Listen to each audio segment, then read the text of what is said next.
and welcome to this week's Premier League preview. We're here at Selhurst Park, the home of Crystal Palace, ahead of their game with Arsenal this weekend. We're going to be previewing everything, including that game and everything else in between. It better be warm on the weekend as well. It's very, very cold today. Don't let the sun fool you. Don't let it fool you. Let's go.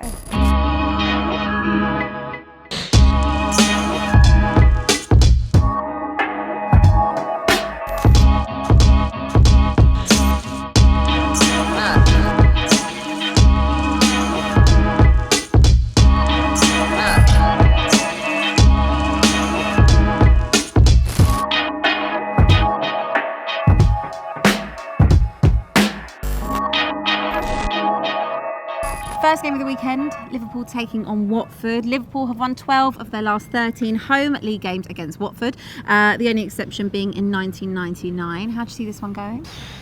It's so difficult for Watford because you look at Liverpool now, bit between their teeth. They're looking forward to that game later on in April at the Etihad. Not title decider, but them and Man City are in a proper shootout now. And the momentum that they had going into the break as well, they haven't lost in so long. This could be a really long afternoon for Watford. I think for Watford, obviously, they're trying to get Premier League survival, but they would want this game out of the way as quickly as possible. Damage limitation. It's kind of one of those games where they're not expected to get anything out of it. So free hit. Yeah. Free hit. I mean, they can look, when Liverpool were on that amazing run the last time, it was Watford who stopped that run. Do you know what I mean? But this time, so you can never say never. They got to fight. They got to show something. But it's going to be really tough for them. Really, really tough. Prediction? It's Anfield, is it? It is at Anfield. Oh, mate, it's tough. 2-0 Liverpool. Wow, that was quite subdued. Actually. Yeah, I don't think they'll get absolutely smashed up 4-5-0, 6-0. Okay. I think they'll give a bit of a fight. Right. Because one thing you do have to remember is when people are fighting for their lives at the bottom and they play against the top teams, you know, you get that cliche of it's going to be terrible, it's going to be 4-5-0, and then usually it's not actually like that. And a lot of teams who have gone to Anfield have actually put in a decent performance, even if they've narrowly lost. So 2, maybe 3-0, but I say 2. Okay, I'm going to go 3-1 Liverpool on that one. But maybe it'll be closer than we think. Yeah. Brighton taking on Norwich, another team in a relegation battle themselves. Norwich have lost their last 2 away league games against Brighton, going 5-0 down in October 2016 and 2-0 in 2019. But the Canaries had won their previous 4 visits to Brighton between 2002 and 2015. Quite a long gap in between those two, to be honest with you. What do you make of this one? Brighton are actually struggling though. They haven't been winning of late. Norwich, they are personally as good as gone. Yeah, I think that we kind of said that from the get-go. Yeah, and so I think that Brighton will get the W here. They need it because they had that amazing start of the season. Then they tailed off and had loads of draws. Then they picked up again, and now they've gone back to not doing so well. They were in the top half of the table for quite some time. They were. And going quite strong. Yeah, and then there was a period where there was so many draws in a row, which I thought was quite harsh from Graham Potter. You know, some of their own fans were kind of booing, getting a bit frustrated. Then they picked up again, and now they're back to not winning games again. But Norwich are just probably that team that, I don't want to say bankers, I don't like being disrespectful to any team. But right now, I just don't know how much fight they've got left in them. And I see a Brighton win. Okay, prediction? 2-0 Brighton. Okay. I mean, Brighton at home lately have been a little bit dodgy. Shaky, that's what I mean. They haven't been great. I think this will be 2-1 Brighton, but I think it'll be close. I still think, even though I know that we've said Norwich are as good as gone, but I don't know, something about Brighton at the minute is just telling me they're not as sturdy as we think that they are. Right, Burnley taking on Manchester City. Manchester City have won their last 9 Premier League meetings with Burnley in all competitions. Aggregate score of 32-1. So, I mean, in terms of stats and odds, it's surely in Manchester City's favour, isn't it? Massively. Where is it? Turf Moor? It is at Turf Moor. It's at Turf Moor. Listen, Burnley sometimes can just give you such a tough game. You look at Man City against Palace, and I'm not saying that, you know, Burnley are as good as Palace or better than Palace, but what I'm saying is in terms of if a team turns up and are difficult and resolute to beat, you never know. They can not win the game. Look at the game against Palace when they had ample chances, hit the post. Bernardo Silva on the line should have scored. You can have off days against stubborn teams, and Burnley are actually that team that can give you a really hard day at the office. But that's another team that's in the relegation zone. Fighting for points. They've still got games in hand though. Exactly. Theirs is very much, and no disrespect to Norwich, it's not like the Norwich situation where it's very unlikely that they stay in. Burnley have got a very, very good chance of still staying in the league. And they will fancy themselves to get a draw against City. or make it difficult for City for large periods. You know what Sean Dyche is like. He sets his team up. It was the same thing when Man United went there.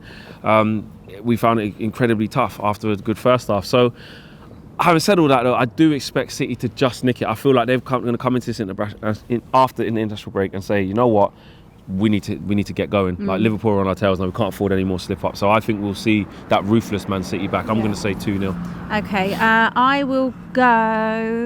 I'll go 3-1 Manchester City. But again, like I said, I think it'll be closer than the scoreline would actually say. I think it'll be a really tough battle there at Turf Moor. It always is. Chelsea facing Brentford. Chelsea are unbeaten in their last 8 meetings with Brentford in all competitions. They've won 7 and drawn 1.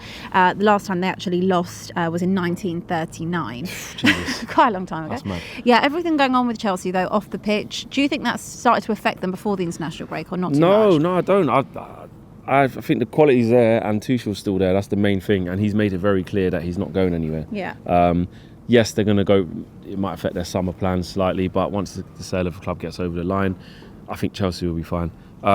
But most importantly, though, the players they still have at their disposal, they're still there. Yeah, you know what I mean, this isn't the summer where players are leaving and they're restructuring the team. And they'll be winning football matches. You know, last time out against Newcastle, they left it late. The last Premier League game, left it late. Kai Havertz with a bit of magic, and I think that's going to be a similar theme this time. Brentford, I was worried for them. I thought they was just going to keep going down that slippery slope into relegation. They got a big wing, didn't they? They got a couple in a row. One against Burnley and one against Norwich, I want to say, which were massive for them. Absolutely huge. So that there, and the little Eriksen lift as well. And he's been really good in international break as well. So I think he's going to give them that boost. So this is obviously a tough game for them, one that they're not expected to win, obviously. And I don't think they will. I don't think they will win. I think Chelsea win this comfortably. Where is it, the Bridge? It is at Stamford Bridge. 2-0. Okay, Chelsea. I think that is a fair prediction on that one. I will also match you. Chelsea 2, Brentford 0. Yeah. Leeds are facing Southampton this weekend as well. After a run of 7 defeats in 8 league games, Leeds have won their last 2, both courtesy of a 90th minute winning goal. Yeah, big up Jesse March. He's got a tune out of them. Yeah. Got a tune out of them. They played well when he first came in. I think it was against Leicester and should have won and didn't. Then they've won a couple after that. A massive confidence boost for them to win in that fashion as well, with the team spirit.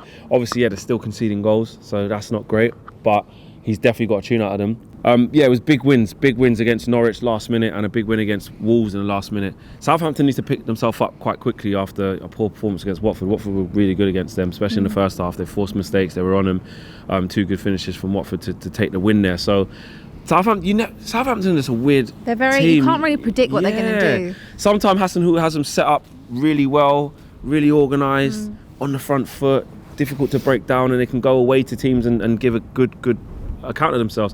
Other times, they leave a lot to be wanting. So, I fancy Leeds in this again. I just think the momentum's with them, and I think Jesse Marsh with a couple more extra weeks to work with the team, get more accustomed to what he wants to do, spend more time with them on what he wants and how he wants them to play. And back at home after 2 big wins, place will be rocking. I fancy them. Yeah, I agree with you. I think that now is the time for Leeds. I think they've got a little bit of belief in them, and it's really time for them to try and stay in this league, because I would hate to see them go down. What's your prediction? 2-1 Leeds. Okay, I think that's quite a good prediction, to be honest. I will also match you on that one. Right, moving on to Wolves, who did face Leeds last time out and lost at home 3-2 in the end. They take on Aston Villa, a lovely Midland derby right there. Wolves have won 3 of their last 5 Premier League games against Aston Villa. They've drawn once and lost once, but as many as they had done in their previous 26 top flight meetings with them. Aston Villa's been a bit of a mixed bag as well under Steven Gerrard. They've given them a lot of praise though. Yeah, I feel like, I don't know, I feel that's just Steven Gerrard. I think he's getting, sometimes, I think he won 6 and lost 6 or something like that. It's fairly even what he's done there. Yeah. But when they've looked good, they've looked quite good. And then when they've looked poor, they've looked particularly poor. And Steven Gerrard definitely won't be happy with a lot of it. So you just don't know what Villa's going to turn up. But it's a derby, it's a local game, Midlands derby. And Wolves again want to bounce back. Bruno Lage, I saw his interview after losing to Leeds. They would have been so disappointed. Massively. He didn't really want to get drawn into how it happened. You could tell the manager was fuming. 2-0 up, cruising at half time. I mean, look, in fairness, then they had Raul Jimenez sent off. It wasn't, in my opinion, it wasn't a red card. Yeah, exactly. And that probably did hinder them. But at the same time, you were, leading 2-0 at home to go on and lose to Leeds. Exactly. And in the dying minutes, if you know you've got a draw at worst, then you get out with a draw. So they'll be disappointed with that and be looking to bounce back. And again, Wolves are that team as well that you look at how much attacking players they got, the likes of Neto, the likes of Prudential, the likes of Jimenez, these types of players. And Trincao, and you're just not sure how they're going to turn up. Very similar to Villa. So I like this game though. It excites me. I think it's going to be a draw. I think that's going to be 1-1. Okay, I'm going to go 2-2. I also think it'll be a draw. Just on a side note, Jacob Ramsey, 20 years old, having a really good season for Aston Villa. He's scored 6 Premier League goals already this campaign. The only other players to do that in their first season is Luke Moore and Gabriel Agbonlahor. So he is in very good company with those ex-villains. Okay, Manchester United taking on Leicester. Your favourite topic to talk about. United have lost their last 3 meetings with Leicester in all competitions. Honestly, talk to me about Manchester United, please. Oh, we ain't got enough time. I don't know what to expect, Abbi, to be honest with you. We're inconsistent. Our last Premier League, it feels like ages ago because of the international break and then FA Cup, which we're not in anymore. Our last Premier League game was against you. Yeah. And we did win. We did win our last Premier League game, which was very important to do that because then you then went on to win after that and go, a point ahead of us. A point ahead. So that's why it was crucial to beat you. You've also been knocked out of the Champions League. Knocked out of the Champions League, so then it was back to a downer. So now it's the only thing we've got to play in this season left. Top 4 raced. We're the least likely to get it. But it's interesting you say that because it's so tight. It is so tight. The only team that seems to be consistent is Arsenal in that race, and for all their consistency, they're not that far ahead. They're not that far ahead, but we're the most inconsistent. Well, actually, between us and you, between us and you, that to be fair, Arsenal are the most consistent, and obviously we'll talk about them here away to Palace, which is a big game for them. But I think they just keep getting it done. But back to us. Against Leicester, we've got a poor record. Leicester have not been good, though. They have not been good. I think this is probably one of the best times to get a W against Leicester. I cannot predict my team. For me, Leicester have been really poor this season. They have. I think we'll just get it done.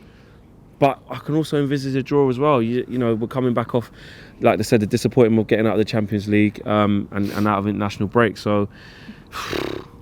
pretty crucial game for Manchester United, isn't it? It is. If we got any aspirations, I mean, I've emotionally checked out of the top 4. I have honestly, and to the point where I know it might sound weird, but us getting it, I don't know. I think it could be actually better to just because we need a whole reset, whole reset. I agree. So I'm not even really that concerned about it like I was, to be fair. And I'm not just saying that because we're the least likely to get it. If we get it, great. But if not, I think it might not actually be a bad thing. Having said that, with the game, it is at Old Trafford. 2-1. 2-1. Okay. Yeah, I think it'll be tight or a draw. 2-1 or a draw. Oh, God, I don't know. I feel like going with like a rogue result. I feel like going like a 3-2 Leicester or something like that. I think the last time you did do that with one of these games and you were spot on as well. Did it with West Ham, Liverpool. Yeah. Yeah, I'll tell you what, I'm going to do that. I'm going to go Leicester 3, Manchester United 2. Nice. Hopefully I'm right this time. West Ham take on Everton. Everton have lost just one of their last 13 Premier League away games against West Ham. They've won 8 and drawn 4. Saying that, like we always say, stats can sometimes lie and not tell the whole picture. West Ham coming off that loss after their heroics in Europe that week. They lost 3-1 to Spurs. Everton finally picking up a win, 1-0 against 10-man Newcastle. Everton are in a real sticky situation, aren't they? Proper bad. And then I know it's not in the same competition, but it counts in terms of the morale. Getting beat here 4-0. Yeah. You saw Lampard's reaction afterwards. I know there was a lot of criticising of players. Yeah, he was not shy. He's trying a different tactic. He's tried the mollycoddling. He's tried to put an arm around, tried to be I'm the new manager, I'm going to try and get him going. And now he's just said, nah, do you know what? Sod that. Like I need to let these lot know because what they did here was absolutely awful. Yep. And I worry for them in this game too. I think West Ham, yes, they were heroics in Europe. They had a big bounce, but a tough away game against you. And they lost, all right, cool. They've had time to recharge. And I think they're ready back at the London Stadium as well. And the last game that they did have there was against Sevilla, where the place was rocking. And And Everton, I fear for Everton in this game. I think it's a comfortable win for West Ham. I really do. I know to be fair, they did show fight against Newcastle to the last minute. I mean, they got down to 10 men in that game as well. So they did show fight, to be fair to them. But then to just go backwards like that straight away with their next away game on the road, because that's what I mean. At home, it seems like they can play with a bit of intensity. They were unlucky to lose against Man City as well. That was a silly mistake from Keane, and then Foden scored. But away, they've been shocking, absolutely horrendous. Sometimes it needs your luck to change a little bit. Could this be the game in which it does? I don't think it will. I honestly don't think it will. I really do think that West Ham will be too strong for them. In terms of West Ham, do you think they're out of the top 4 race now? Yeah. Is it solely now Europa League or die for them in that sense? 100%, and there's no shame in that. West Ham have had an absolutely brilliant season. Yeah. David Moyes Credit. is up there, as one of the managers of the season. I don't think he'll win that anymore, but that doesn't take away the job that he's done. If he wins the Europa League, oh my goodness, they've knocked out Sevilla. They are the Europa League kings. Yeah. Excuse me. So yeah, I think top 4 for them is done. And rightly so. They should be focusing. They haven't got the squad as well that they wanted, so they don't have the depth. So they should be focusing on that Europa League draw. Everton going down or staying up? Such a tough question, man. I think they'll just stay up. Just could even come down to last day. Yeah, I totally agree with you. I think it's going to be very touch and go, and they've got a tough run in. Exactly, and then we got us the next game after that, 12:30 next week Saturday. I mean, I know you can't count on us for anything, but it's a tough game for them. Yeah. They got Anfield, the Liverpool derby, Merseyside derby. So their games are getting really, really difficult in this. Actually, it's tough. It's going to be between them and Burnley. It's going to be I really fear for them. Going down to the wire. Spurs taking on Newcastle this weekend. Spurs have won 4 of their last 5 Premier League games. They've only lost 1 in that time. Before that, they lost 4 of their 5. Awful. So inconsistent. But Newcastle actually haven't done too bad in recent weeks, have they? Done really well, and when they have lost, it's been really narrow. I felt it for them against Chelsea at the Bridge. Should have had a penalty. I don't think they deserved to lose that game. A little bit of stardust from Kai Havertz near the end as well, and they showed that they're difficult to beat now, Newcastle, that's for sure. So if Spurs are going to win this game, they need to be somewhere near their best, I think. There's a really confident Newcastle, but I feel like you're building a bit of momentum. Like you said, you mentioned them 5 games before going on this little run, which was shocking, and now you've kind of stabilised a little bit and you've got a little bit of consistency. And now it's, the last 8 games of the league, something like that? And it's kind of crunch time for Spurs. I mean, somehow they're still in the race to the top 4. Exactly. Genuinely, I do not know how. I've written them off multiple times. They are still somehow in it. I think thanks to, United being inconsistent. And Arsenal were, being inconsistent a bit, and then I think it's quite crazy to me that Spurs are still in there. I think the signings they bought in January, Kulusevski, Bentancur, have really improved the side, which is actually very rare to say about Spurs signings, to come in and especially in January, transfer windows, come in and actually have an impact straight off the back. Newcastle, though, they haven't conceded more than once in any of their last 11 Premier League games, so they've really tightened up at the back, haven't they, since Eddie Howe's come in? Really tightened up. That's what I mean. When they lose, they're losing by 1 goal. It's very tight. And like I said, against Chelsea, big game away from home, tough team, a team that's better than Spurs. They fought really well, and I think this will be similar. I don't think they go and roll over. I don't think you win this easily. They've actually got a very good record against Spurs as well. Yeah, I don't know, man. I feel like it could be a little bit of a draw, because I secretly want that to happen as well. Don't really. Do you know what? I'm going to go with a draw. Okay, a score draw? What are we going for? A score draw. I'm going to go 1-1. Right, I'm going to have to just back Spurs on this one, because I feel like if they want top 4, they know what they've got to do. They know the assignment. They have to understand the assignment. So for me, I'm going to go 2-1 Spurs, but I do think that'll be a tough game. But maybe the advantage is that it's at home. I definitely agree with you there. If you do edge it, which is likely, if I'm being honest, even though I'm going with a draw, I think it's going to be incredibly tight, like what you just said. Incredibly tight. So we've got a very special guest. Cecil has come in from the wild. Yes, just a guest. Yes, just a guest. Yes, special. Just a guest. Cecil's here. Just a guest. He's come to help us preview Crystal Palace facing Arsenal Monday night. Hi, Cec. Hello, the big game, this Monday, the biggest of the weekend. The big game. Okay. Crystal Palace have won just 1 of their last 9 Premier League games against Arsenal, so that kind of puts you in the driving seat statistically. Yep. Palace have been very good this season, though. Yeah, they have. Listen, they've got some good players. We last played them, obviously we got a draw 2-2. We didn't deserve to win that. Draw that game. Let me tell you that they were all over us. But with them missing Zaha, which they missed when we play them at Emirates, and they're is he missing. not playing again? Yeah, they miss him again. Listen, We get life. we get live. Yeah, when man. we played Leicester, they didn't have no Vardy. It's all looking It's good. a little bit of luck. Arsenal seem to always get Top 4, innit? That's Top how 4, we're yeah, gonna get top 4. It's all in our favour. We're gonna get top 4, yeah. Yeah, probably. Thank you very much. There we go, live and direct See the on Emirates the in a couple VR. weeks, though. But this game, Cecil, focus on this. Yeah, this game. No, I'm confident. I am confident. Obviously, no Wilfried Zaha. Elise is a doubt as well, and he's been in superb form. So I'm quite confident. I believe we've won 14 times this fixture when we played Palace. 7 at home, 7 away. So our record's very good. Easy 3 points, then, isn't it? No, stop that. I know what you're. See, No, I'm just saying. You just reeled off. Stop it. You just reeled off all the reasons why. But it's not an easy free. No game in the Premier League is an easy free. You're making it sound like it's quite easy. Don't start siding with you. You said no Zaha, no Elise. We beat them the last however many we times. just turn up and that's it. Nah, you lot. Arsenal that good. Imagine Vieira still loves Arsenal. You're trying to get me to clipped. get the points. You're trying to get me clipped. Listen, Arsenal have only just been getting by with wins by the one goal difference. So it's going to be tight. We're not smashing, taking out teams 3-4-0. So I'm never going to do that. I'm not going to do that because I know what you lot are like. I'm trying to get me clipped. But I am confident just for the fact that, Zaha, who for me I think is the biggest threat, he's out. And I mean, Conor Gallagher's someone to worry about. He'll be playing. But yeah, with no Zaha, I'm confident. Our team's on form. We've had a great month as well. We only lost to Liverpool, which was expected. We took 12 out. We took 9 points out of our last 12. It's looking I actually positive. agree with you. No, I actually do agree with you. Thank you, I do think that you'll win the game. I think it'll be tight. You saw how they frustrated City for large points. Yep. Even though City should have won the game with the chances they created, but any time you play Palace away from home, it's always a tough game. It and is. like you said earlier in the season, when you played them at home, it was really tough. So, but I still think the confidence that you lot got. What was the last game? Villa, innit? Yeah, Villa, 1-0, Saka. 1-0. You know Bukayo what I mean? Saka. You're just getting it done, and you have turned it around. The 100%. confidence is with you, the momentum is with you, and I think you win it. I think you win it 1-0 actually. 1-0, yeah, I think it'll be tight. I think Selhurst Park is a difficult place to come. Yeah. Though. You know how it is. It's great great atmosphere atmosphere. as well. So it'll be a good test for the boys. But again, I am going to agree with you, Flex. There, no, may not fan. I agree with you. 1-0 win probably to Arsenal.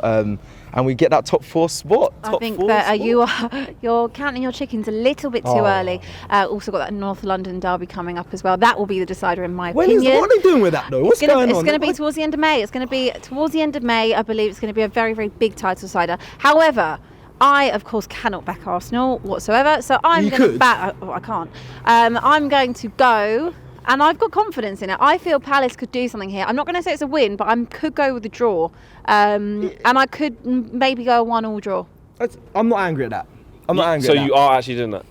I am doing it, Flex. Because you're saying you could? I am. So you are actually going to... Right, okay. Yeah, I'm done with you two. I'm just saying. I love the show. You said I might, maybe... I've done it now, Flex. Maybe I'll think about it. So it is. 1-0. I hope that happens. 1-0. Yeah, you both would hope that happens, but... No, I hope you lose, but I'm happy to. I'll go for a draw. Yeah. I'll go for a draw. I'll take what I can We got get. Palace. Come on, Palace, man. Yeah, come on. It sounds like you're not confident that, Palace is going to win. You so. can go now. And that is it. So, that is everything for this week. Good to be back with you, Flex. Yes, good to be back, even though it's absolutely freezing. It's the beginning of April. It's supposed to be warm. The sun's out, but it's falling right now. It's so cold. I don't think anyone quite understands how windy and cold it's been out here today. So it is actually with pleasure that we are now wrapping up. Make sure you tune in to DR Sports this weekend, Saturday football show and all the other watch-alongs. And we will see you again next week. Peace.